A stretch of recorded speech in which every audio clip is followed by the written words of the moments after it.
अब की बार किसकी सरकार में? अब बात जम्मू कश्मीर में दूसरे फेज के इलेक्शन की। आज जम्मू कश्मीर में 6 जिलों की 26 सीटों पर सुबह 7 बजे से वोटिंग जारी है। सुबह से ही पोलिंग बूथ पर वोटर्स की लंबी कतार देखने को मिल रही है। पहले चरण की ही तरह जम्मू कश्मीर में दूसरे चरण में बम्पर वोटिंग हो रही है।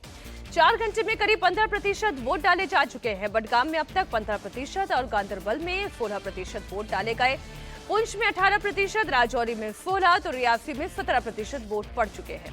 हालांकि श्रीनगर में वोटिंग की रफ्तार कुछ कम दिखाई दे रही है। मात्र 7% वोटिंग ही रिकॉर्ड हुई है अब तक। बीजेपी के firebrand leader Ravindra Raina, Omar Abdullah समेत कई दिग्गजों की साख भी आज दांव पर है। जम्मू कश्मीर चुनाव के दूसरे चरण की वोटिंग में 239 उम्मीदवार मैदान में हैं। जिन सीटों पर दूसरे फेज में वोटिंग हो रही है उनमें 15 सीटें कश्मीर घाटी और 11 सीटें जम्मू रीजन की हैं। टोटल 6 जिलों में वोट डाले जा रहे हैं और इसमें एसटी के लिए 7 सीटें सुरक्षित है। वहीं अगर इसी साल हुए लोकसभा चुनाव के नतीजों को देखा जाए तो इन 26 सीटों पर किस पार्टी की कितनी लीड थी वो भी आपके सामने है। इसी साल हुए लोकसभा चुनावों में इन 26 सीटों पर अगर एनसी की बात करें तो 22 सीटों पर उन्हें लीड हासिल थी। बीजेपी को 3 सीटों पर लीड थी तो कांग्रेस को 1 सीट पर लीड हासिल रही।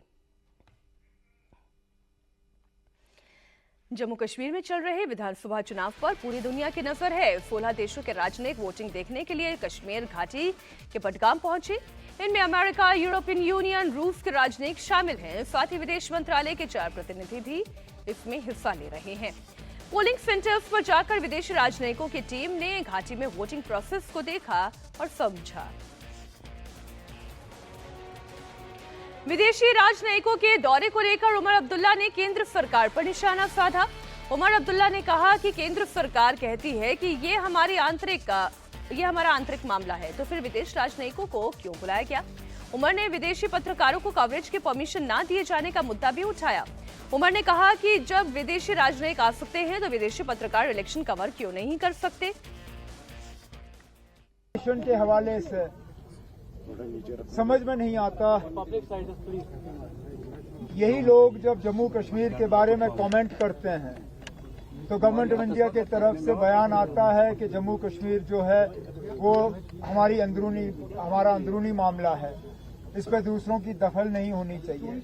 अगर दखल नहीं होनी चाहिए, अगर इनके कमेंट्स आपको नहीं चाहिए तो इनको यहाँ लाया क्यों जा रहा है? और वैसे भी यहाँ लोग वोट अपना इस्तेमाल या इलेक्शन में हिस्सा इसलिए नहीं ले रहे हैं कि वो गवर्नमेंट ऑफ इंडिया से बहुत खुश हैं। गवर्नमेंट ऑफ इंडिया की तमाम कोशिशों के बावजूद लोग यहाँ इलेक्शन में हिस्सा ले रहे हैं। नहीं तो यहाँ लोगों को तंग करने में, सताने में, परेशान करने में पिछले 6-7 साल से हुकूमत ने कोई कसर बाकी नहीं रखी है। इसके बावजूद लोग अगर इस इलेक्शन में हिस्सा ले रहे हैं तो ये लोगों की, मैं कहता हूँ इसका श्रेय लोगों को जाना चाहिए।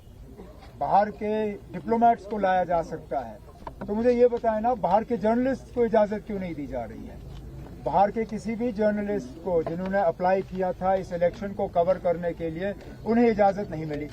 लेकिन एक गाइडेड टूर टूरिस्ट की तरह इन डिप्लोमेट्स को लाके यहाँ इलेक्शन दिखाए जा रहे हैं, ये अच्छी बात नहीं।